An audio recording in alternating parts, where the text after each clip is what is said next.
Well, good morning. I'm proud to be here with the announcement today, which I'll mention in a minute. We've got Mayor Curry. I want to thank him. Do we have the representatives? Who do we have? Okay. So we have Wyman Duggan, Sam Garrison, Jason Fisher, and Cord Bird. I have Kevin Guthrie, Director of the Florida Division of Emergency Management. And then we have Dr. Ken Shepke. He's the Chief Medical Officer for the Florida Division of Emergency Management. One of the things that we're seeing, you go back a couple months, obviously there'd been a big vaccination drive in Florida. We've done almost 4 million senior citizens, really focused on the seniors and the at-risk population. You saw that throughout the country. There was the hope, we fully expected that to provide protection against severe illness, but there was also the hope that potentially would create an effective shield of immunity to make it so that infection waves were not going to be as significant as we had seen in the past. I think on the former, if you talk to any of the hospitals throughout the state of Florida, I think they will tell you that the overwhelming majority of the people that they are admitting into their hospitals for COVID are people that had not been vaccinated, that the vaccinated population is less likely to be admitted into the hospital if they get infected, and we are seeing breakthrough infections. And so from that perspective, preventing severe clinical outcomes, we've seen a lot of protection for a lot of vulnerable people, and that has made a big difference. Now, what you haven't seen is widespread vaccination limiting waves. It's not just in Florida or the whole South, it's all across the world. You look at Israel,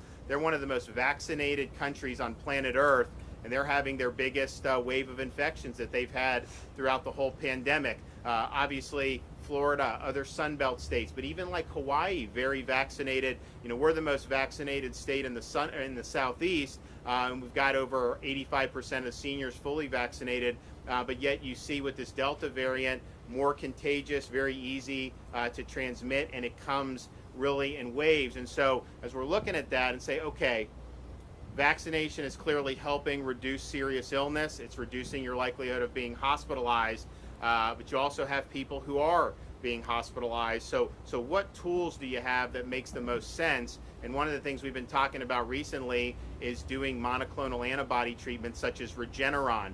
We've done that in different hospital systems have done it. They're doing it here in Northeast Florida. But it was something that the more we talked about it, the more people had questions. A lot of people had not even heard of it.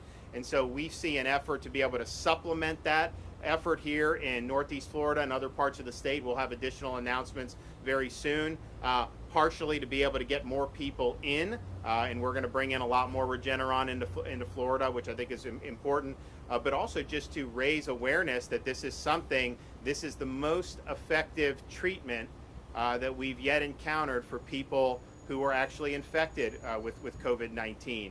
And the way it works, the core group of people that benefit from this are folks that are at the most high risk for severe illness from COVID-19. So elderly people that have certain comorbidities, kidney problems, diabetes, morbid obesity, immunocompromised.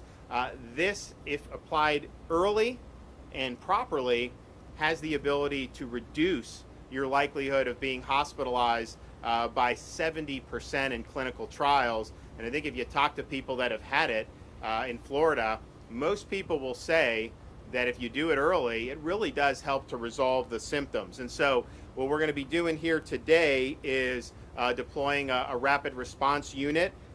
This will starting at noon. We'll be able to deliver Regeneron monoclonal antibody treatments to folks. The key to this is if you're in one of those high-risk categories and you become COVID positive, doing it before the symptoms get very severe is when it's most likely to work. And so part of it is some people don't even know that this exists until they end up getting admitted to the hospital. And at that point, it's almost always too late for this to be effective. But part of it is just kind of a natural human instinct. Maybe you feel some symptoms, test positive, but you don't feel that bad, so you figure, hey, I'm going to clear this. If you're high risk, though, and it progresses, then you've missed your opportunity to have this be really effective. So that early treatment is really what the Regeneron and the monoclonal antibodies represent. So that's really what we're doing. So they're going to start by just taking referrals from the health systems here in Northeast Florida, but we are going to be moving to allowing this to be done on even an individual basis, coming in and making appointments. And we think that that's something that's very important. Clearly, this has now been employed on an emergency use basis since the end of last year. So we have a lot of time to have watched what's happened, and there's clear benefits to this early treatment for keeping people out of the hospital and reducing mortality.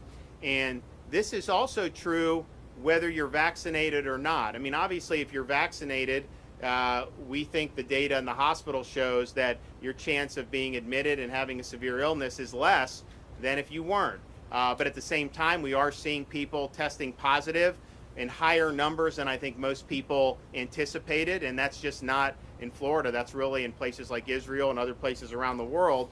So if you're vaccinated or unvaccinated, if you're in those high-risk groups, you can still do the monoclonal antibody. The only issue I think that doctors would tell you is if you're not vaccinated, high risk, you come in, you get infected, come in and get it, absolutely. You get the treatment.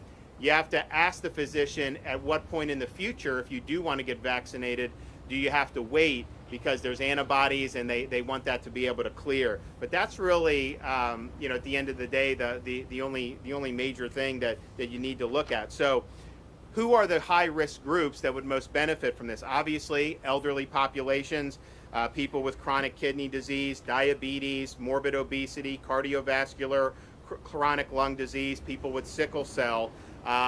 Those are the folks that, if infected with COVID-19, may end up seeing significant consequences and could result, of course, in a hospital admission or worse.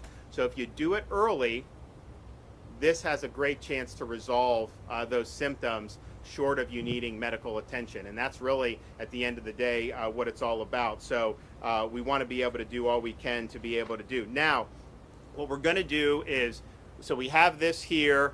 This is helping relieve some of the pressure, because I know they're doing a lot in these health systems. So this is supplementing that, and we'll expand as needed. And really, it's just a matter of, you can do it through IV or you could do it subcutaneously. If you do it subcutaneously, it's easier to do, so you can probably get more people through if you have the appropriate setup. So we're going to be expanding as much as we can, and we may use other footprints in Jacksonville. And then we're also looking beyond and throughout the state of Florida. There's websites. HHS has a website, for example, about where you can get monoclonals. The problem is, if you go on it, some of these places, some of them have it, but they just aren't administering it, and others don't necessarily have it. So what we're looking at is, are there gaps in certain parts of Florida where we can bring some of these mobile units and then be able to offer this to folks who get infected in early treatment. And I think this is going to be something that has just got to become part of the standard of care as you go forward.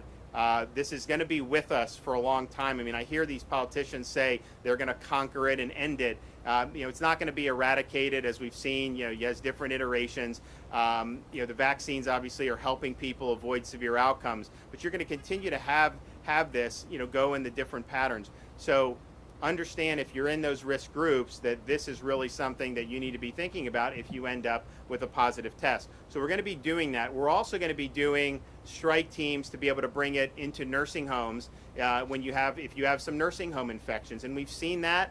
Nursing home residents were some of the first people to be vaccinated, and I think you saw a huge decline in cases in nursing home residents, but you are seeing more of that now in different places. And so if you do have somebody test positive, obviously you can help that resident. You can also use it as prophylaxis. So if there's 6 other nursing home residents, maybe none of them have tested positive yet, you can go in and offer the Regeneron to them, and that's proven to help them avoid infection entirely if you're able to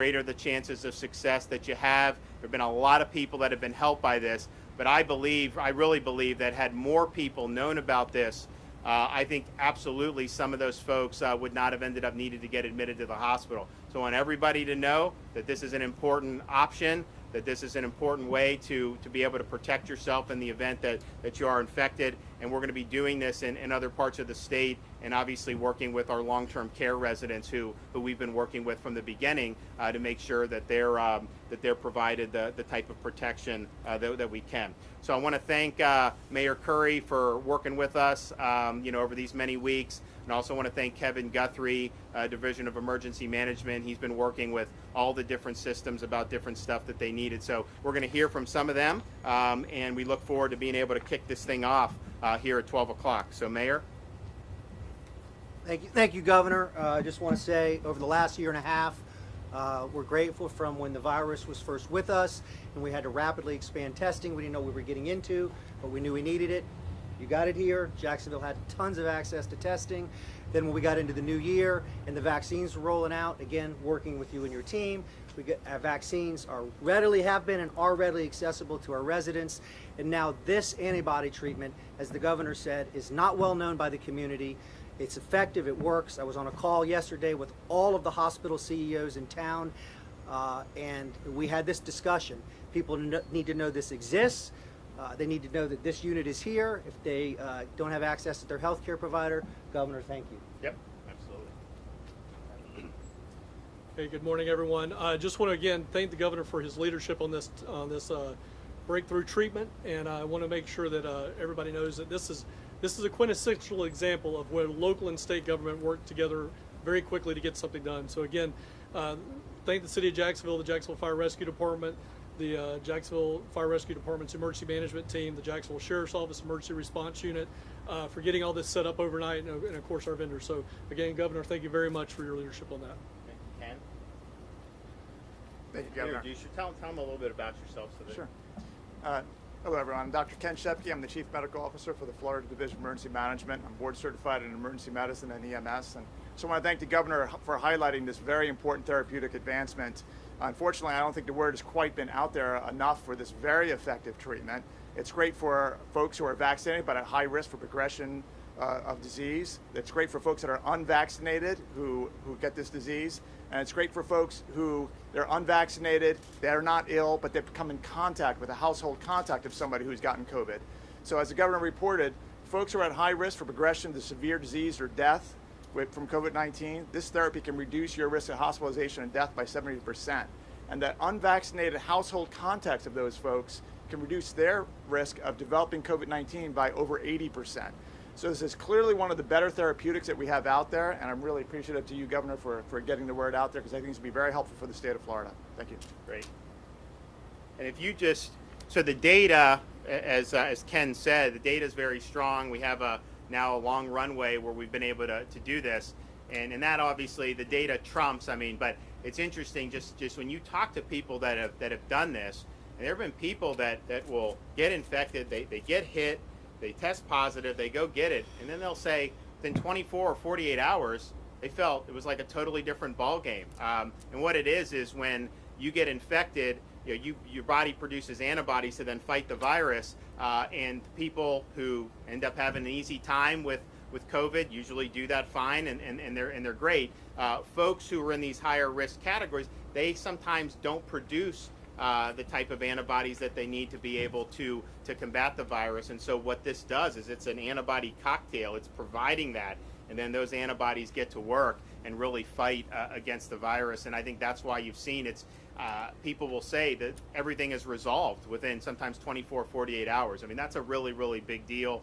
And I think that part of the reason it isn't as well known is because this was given emergency use authorization about the same time that the Pfizer and the Moderna were under EUA approved. So obviously people were looking at the vaccines as a major thing, and rightfully so.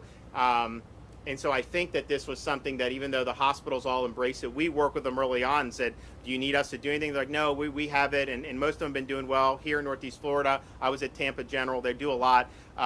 We think that supplementing them now will be helpful. But it was there, but I think it was not something that was really publicized. I don't know, maybe people thought that if you tell them there's a treatment, then they wouldn't necessarily get vaccinated. I don't think it's an either or. I think we know in a situation, we have people in society that are not vaccinated. We also have people that are vaccinated who are still testing positive. And so either way, if you get in that situation, particularly in these high-risk categories, this should be your stop. This is what you should be asking your doctor about, and do this. We will probably, the Surgeon General is probably going to do a standing order, which will make our sites available to people if they meet the certain criteria. So they won't even necessarily need a prescription from a doctor because we'll have the standing order. So hopefully that'll make it easier for people, and it'll increase access for folks going forward. So this is just one thing we're doing. We're going to be doing more, but I do think that this is probably the best thing that we can do to reduce the number of people that require hospitalization.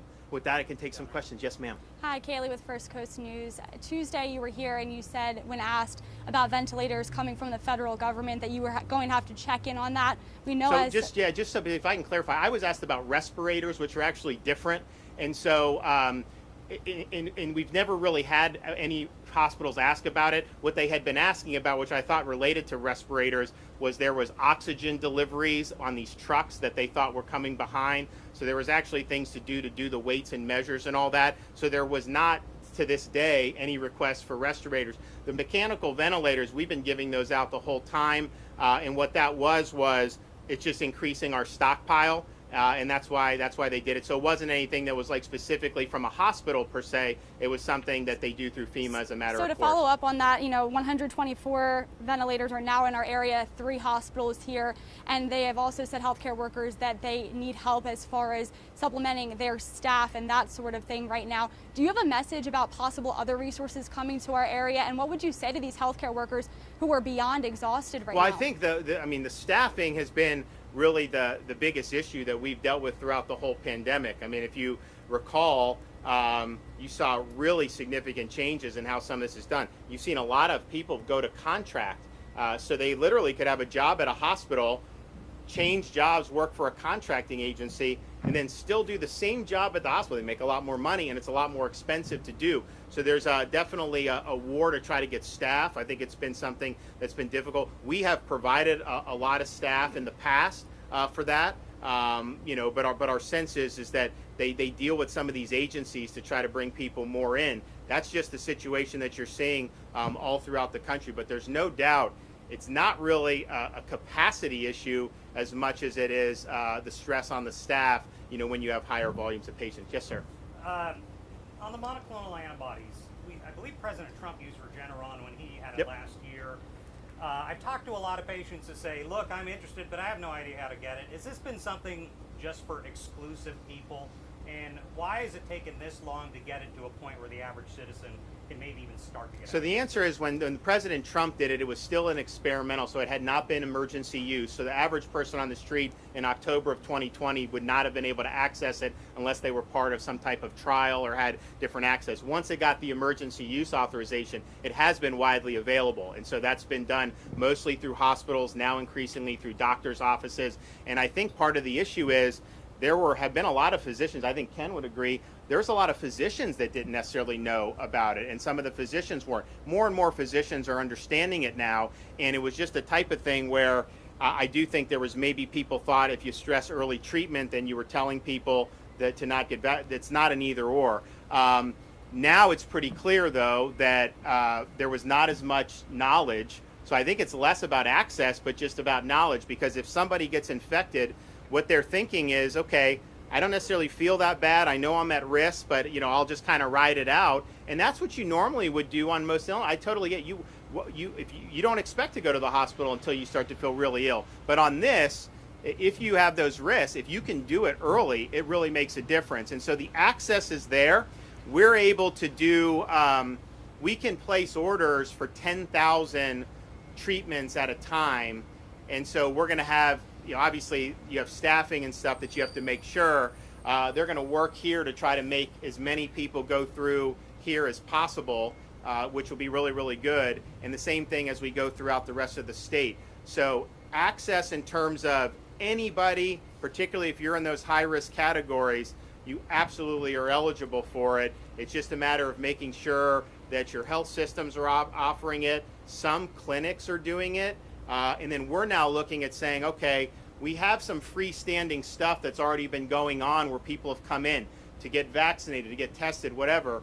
Maybe we do a monoclonal and set it up in conjunction with some of those other things. So I think you're going to start to see that. But since the EUA happened, it has been available for everyone. I think initially they had it with a more limited age range, and then they've since dropped the age and so made it available to a wider group of people. But those really high-risk people, the elderly and some of those serious conditions, they have been available to them since the beginning. Yes, ma'am. Governor, this is a reaction to a diagnosis. Why not take more preventative measures? What would the level of infection here in Jacksonville be to take those measures?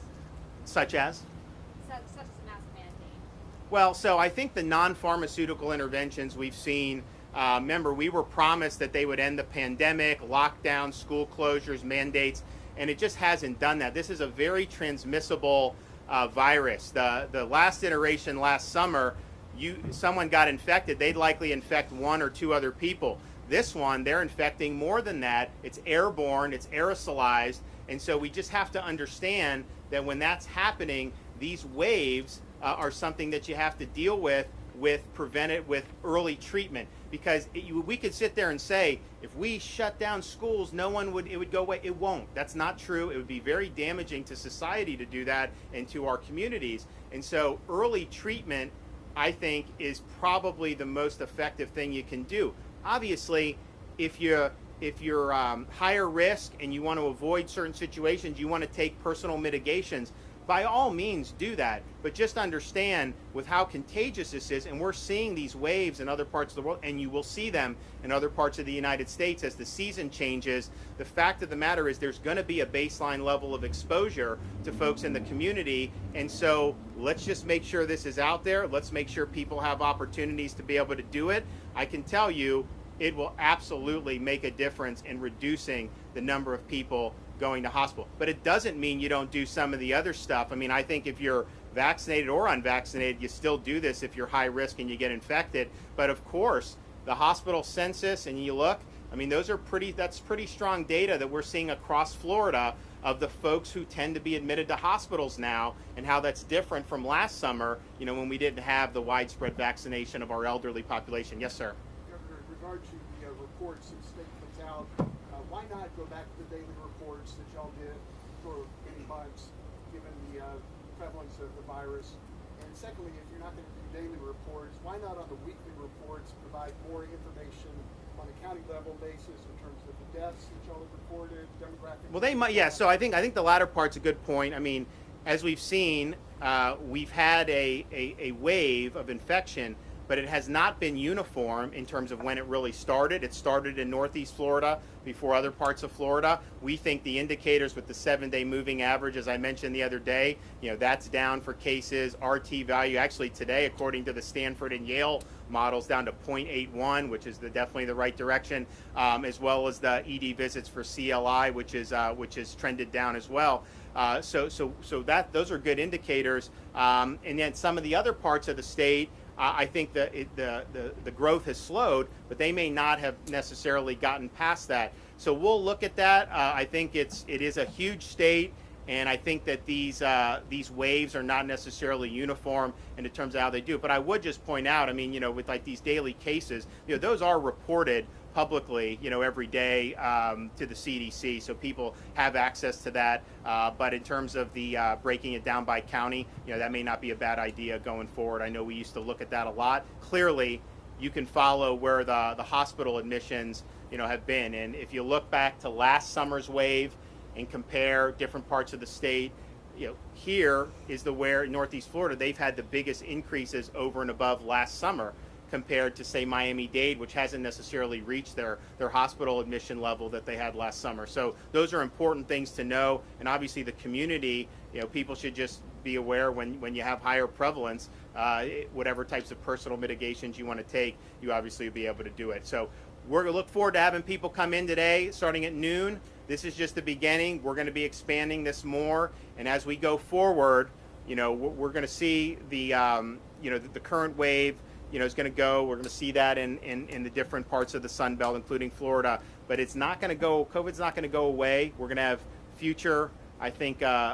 trends. That's just natural. So the question is how are we going to approach it? You can approach it on the front end by protecting yourself, but of course, if you end up in a situation where you are infected and high risk, getting in here early, this is the best shot we've got right now to keep people out of the hospital and keep them safe. So thanks, everybody. Appreciate it.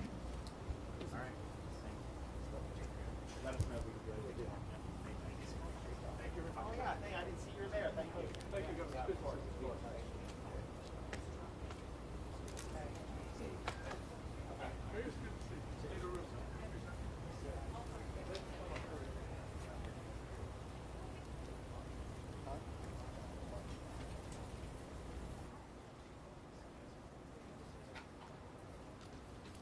Guys, I think we're going to have a pool camera go inside so we can get you some B-roll of what's going on inside. So you see that. So just give us a second for Valerie to get back over here.